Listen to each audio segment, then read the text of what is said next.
How do you test RC servos and motors? If you're into RC toys and want to ensure your servos and motors are working perfectly, you're in the right place. Testing these components is crucial for optimal performance and to avoid any unexpected issues during your RC adventures. First, let's talk about the dynamic performance of your servo motors. To test this, you can use two main methods: the step response and the frequency response. The step response involves changing the position demand suddenly, like from 0 to 60 degrees, and observing how the servo reacts. This helps you understand how quickly and accurately the servo can move to a new position. The frequency response is a bit more complex but equally important. It involves applying a sine wave position demand at various frequencies to see how the servo responds. This test gives you the bandwidth of the motor and tells you the usable frequency range, which is vital for understanding the servo's overall performance. To set up these tests, you'll need a few tools.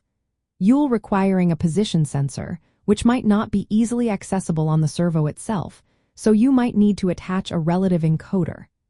An Arduino UNO can be used to control the servo and measure the encoder position. With some 3D printing or laser cutting for the test rig, a power supply, and the necessary wires, you're all set. Now, let's dive into the electrical side of things. Servos operate on pulse-width modulated PWM signals. The control signal needs to include a minimum 1 millisecond pulse before the actual PWM signal, followed by a roughly 40 millisecond delay. This delay is important because if the signals are repeated too quickly or too slowly, the servo can either buzz and jitter or shut off between signals.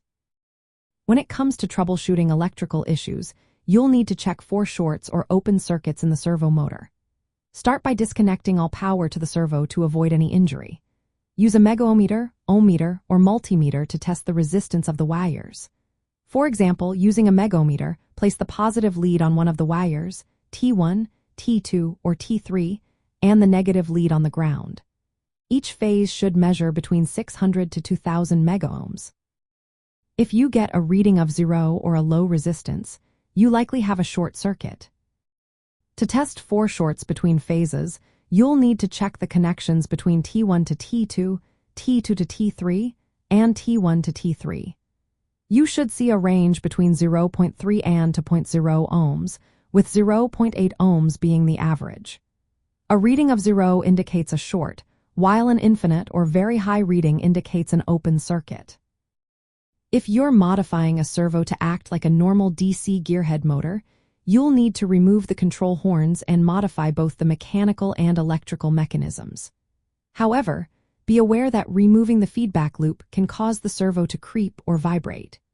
To avoid this, you can build your own controller with a microcontroller and incorporate a deadband around the center signal.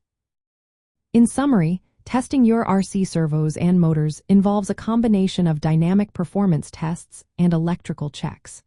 By using the right tools and following these steps, you can ensure your RC toys are running smoothly and efficiently. Whether you're checking for shorts, testing frequency responses, or modifying your servos, these methods will help you get the best out of your RC gear.